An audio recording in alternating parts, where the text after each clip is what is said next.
All right. I would like to welcome 50 years. 50 years. Wow. 2 Grammys, 7 American Music Awards, Billboard Awards, Hollywood Walk of Fame, Soul Train Lifetime Achievement Award, Songwriters Hall of Fame. I've been pushing it, man. Give it up, Mr. Robert Kool Bell. How are you, sir? I'm wonderful. How you doing, Ricardo? Man, I'm doing great, man. I've been waiting to talk to you. I mean, it's a pleasure to speak to a living legend. Thank you. My pleasure. So we got to find out, your illustrious career. You've done everything. I don't know what else is there. What else could you possibly do after 50 years, right, in this business? But I'd like to know, and I'm sure the audience wants to know, where did Kool and the Gang start there? Where did you guys get your start? We started back in 1964 in Jersey City. And our first names were the Jazziacs. And that was because of the love of jazz. My brother was into John Coltrane. Yes, DT was into Cannonball Adderley. I listened to Ron Carter and George Philly Joel Jones and, the jazz guy. Right. Then we got involved with an organization called the Soul Town Review. Now, the Soul Town Review was trying to be like the Motown Review. And we became the Soul Town Band. So we had to back up, at least 10 artists that were singing Motown songs. So needless to say, we had to learn these songs from some of your big artists in Motown, the Temptations, Diana Ross and Supremes, Jimmy Walker and All Stars. So we became the Soul Town Band. And we did that for maybe about a year. And then we left that organization. And we was working in a club. And one of the master of ceremonies of the Soul Town Review had this idea at a club in Newark called the Blue Note. He had this poster. And the poster had a cube of ice and Kool written into it. And then he had some fire under it, melting the ice in it. We became Kool and the Flames. Kool and the Flames. The Flames. So we held on to that name until we met our first producer and manager, a gentleman by the name of Gene Redd. And Gene Redd's father worked with James Brown. He said, well, no, we can't use the Flames because you have James Brown and the Famous Flames. So we said, that didn't work. So we thought of a lot of names to call ourselves, and nothing was working. So Gene said, why don't you just call it Kool and the Gang? I mean, because you're jazz, you're backing up the artists with Soul Town, and your music, you just call it Kool and the Gang. And that's what we did. Smart move. And smart move. Yeah, we recorded our first album, single. The single was called Kool and the Gang. The album was called Kool and the Gang. And we introduced ourselves into the business as Kool and the Gang. That was a smart move. When you guys got into the music business and you decided, when did you know you wanted to write? Like, when was that moment to say, hey, you know what, I want to start writing music. Kool and the Gang is here. Where do we go next? Well, we started writing that in the beginning of the Kool and the Gang. That first album. We were writing along with Gene Redd.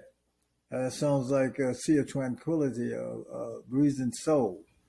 And we did one cover on there called Since I Lost My Baby on that album. And we continued to write. We was writing all kind of stuff. I mean, we came up with titles like Funky Granny, Funky Man, Good Times, NT, and it went on and on, all the way up until we got our big hits in the mid-'70s, funky stuff. Hollywood Swinging, Jungle Boogie, and on and on. Summer Madness, Open Sesame, we just write what we were feeling, and as we were growing as a group. Now, did you know the songs that you were writing were going to be timeless songs? You talk about, like you said, Jungle Boogie, Hollywood Swingers, Cherish, Summer Madness. I mean, the list goes on and on. I don't know how you guys have lasted so long with so many hits after all of these years, and you guys are still going strong. How do you know when you have a hit? Well, you feel good about it, okay? Uh, songs like Funky Stuff and Hollywood Swinging and Jungle Boogie. We felt that Funky Stuff, our late guitarist, Charles Smith, Okay. he came up with this guitar part that sounded like two people playing, you know, and so that got to be different. And Right. that became a big record. That was number one for about 8 weeks. And then on that same album, we had, Hollywood Swinging and Jungle Boogie.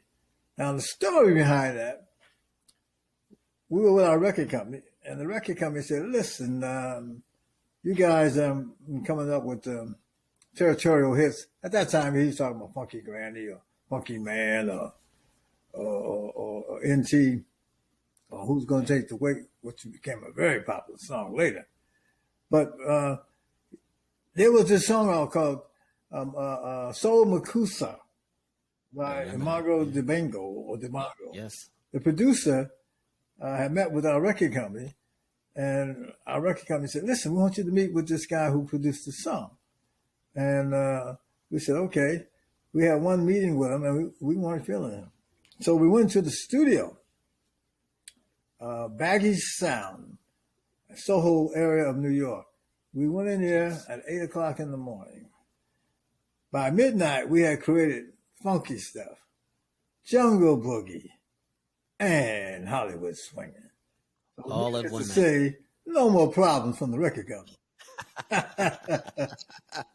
No, all in one night. That's just incredible. Well, I guess our back was against the wall. Get your back off the wall. Yeah. You gotta take chances. You know, you gotta take chances in this business. Now, what made you like stay in the business? Because I noticed many artists from years ago, they came and went. You know, they left. They had a short stint and they didn't survive. How did you guys, Kool and the Gang, how were you guys able to survive the music business? Because you guys were involved in the music business when it was the music business. It was gritty, you know? Yeah. Well, I think it was the support of our fan base. And we continued to make changes, each decade. They had counted us out after the first decade, after having Summer Madness and Open Sesame. Open Sesame kind of turned it back around because that was in that movie, Saturday Night Fever. And Yes, that became, I remember that. that became one of the top movies until Michael Jackson came with Thriller. Now, Saturday Night Fever has sold over 20 million records. It was us and the Bee Gees and, Casey and the Sunshine Band, the Tavares. Right. And then Michael came back and Thriller sold 30 million. But after that time period, there was this anti-dance music movement going on, and they were burning records in Chicago, and everything was anti-dance. Although we didn't feel that we had our music was disco music, but you could dance off it. But anyway, Right. we're on tour with the Jacksons. That's when Michael was there with the Jackson 5. Yes. Okay. And Dick Griffey was promoting that tour. Plus, Dick Griffey had sold our records and et cetera. And Dick Griffey came to us and said, listen, you guys are doing pretty good on the tour. I like what you're doing. But I think you need a lead singer. And we said, lead singer? So a lot of the music that we were writing didn't have really a lead vocals on there, but it was open to a lead vocalist. So we met James J.T. Taylor. He was living in Hackensack, and the owner of the studio said, I got somebody that I want to recommend. And so James came to the studio. And we thought about it. He said, you got Lionel Richie with the Commodores, Philip Bailey, Maurice White with Earth, Wind and Fire. Maybe it's time for that. Yeah, that missing piece, right? Yeah. So I'm out there hanging in New York, my wife and I, in the city, and we noticed that we was hanging out at Regine's in Studio 54, and we noticed that every weekend there was a ladies' night. I said, ladies' night. So I went back, told the guys, hey man, I got a great idea for the album. And they said, yeah, what? I said, Ladies Night. He said, yeah, man, Ladies Night. I mean, every weekend there's a Ladies Night. And That's then I right. had the song hanging out. So I brought the song to the fellas. And George Brown came up with the music track and also helped with the song, and JT and my brother. And because he said, hey, it's a Ladies Night everywhere. So that was the first single with James JT Taylor. And that record blew That up. was a great song. I remember Studio 54. I've been there once. Okay. And you're right. Friday night was ladies' night. Oh yeah, that record blew up. You know, the late Frankie Crocker, he broke that record.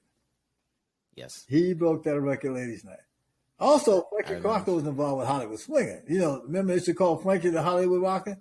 Absolutely, yeah. Because I know Vaughn Harper. Vaughn Harper and I were really All good my friends. buddies back in the day, Vaughn. Yes, indeed. He, Frankie discovered Vaughn, and I remember hearing, because I grew up in Brooklyn, and I remember hearing the Hollywood Swingers, man. It was every day, all day, every week, all weekend. It was a great song, and it's a classic. It's timeless. And Frankie also would play Summer Madness after his shows. When he's signing off, you do, there I go. Then you hear, dum, dum, dum, dum, dum. You know, here goes Summer Madness. That was great. With that bass at the bottom. Yeah, it's been great, man. You guys had a great run. I mean, working with working with the greats, as you said, Michael Jackson, the Jacksons, having toured with them, having so many hits. How did you come up with one song I got to ask you about is Jungle Boogie? Well, that was that one day in the studio down there in New York at Baggy's. We started grooving, and he had such a nice groove to it. And then, I think it was DT did a little holler on the end, like Tarzan and whatever. But then Donald Boyce, who was working for us, he said, I got something for that. So we brought Donald into the studio, and he became the voice of the boogie. All that, I remember those voices and screaming. That was get down. Okay. That was it, man. I mean, that was just a classic with the high heel shoes and the bell bottom pants. Oh yeah, man. Oh yeah. We didn't know what was going to happen with that. I mean, but that turned our career around in the 70s, And then, like I said, then came Summer Madness and Open Sesame. Right, because you guys were able to sustain 5 decades, which is remarkable, and in any field, let alone the music business, to go out with hit after hit after hit. Like with Too Hot was another one, a great song, great melody, great bass line. Everything was just great, and you guys had a great horn section as well, which kind of solidified a full band, because you guys were like competitive almost with Earth, Wind and Fire, but you guys had your own sound, which was great as well. Yeah, well, if you go back in the day, you remember Willie Feaster and the Mighty Magnificents and Skip Sonny and the Pace Brothers? They told us a lot of lessons coming out of Jersey, coming to New York to Apollo. These guys were grooving and dancing and spinning their horn. Plus, they had Skip Sonny and the Pace Brothers was 3 singers. So they had the singers and the music and the band. I said, yeah, we got to reach that level with them. I wouldn't know surpass them, but they say, coming out of Jersey City, man, it's show business, man. You got to really get your act together, and we did. Right. Yeah. I mean, Jersey City's a really cool town. Right next to New York. For those who don't know, I'm sitting here with the legendary Roobert Kool Bell from Kool and the Gang, co-founder of Kool and the Gang, and I love the fact that you guys are so approachable, to have sustained so much talent and so much recognition, and to be approachable, which is a beautiful thing. 2 Grammys. I mean, 7 American Music Awards. What was it like going into the Songwriters Hall of Fame? Wonderful. Because the Songwriters Hall of Fame is where you get the respect from your peers, your songwriters. Right. I mean, we have been waiting for the Rock and Roll Hall of Fame, and trying to figure out what's going on. They're going to wake up and smell the coffee.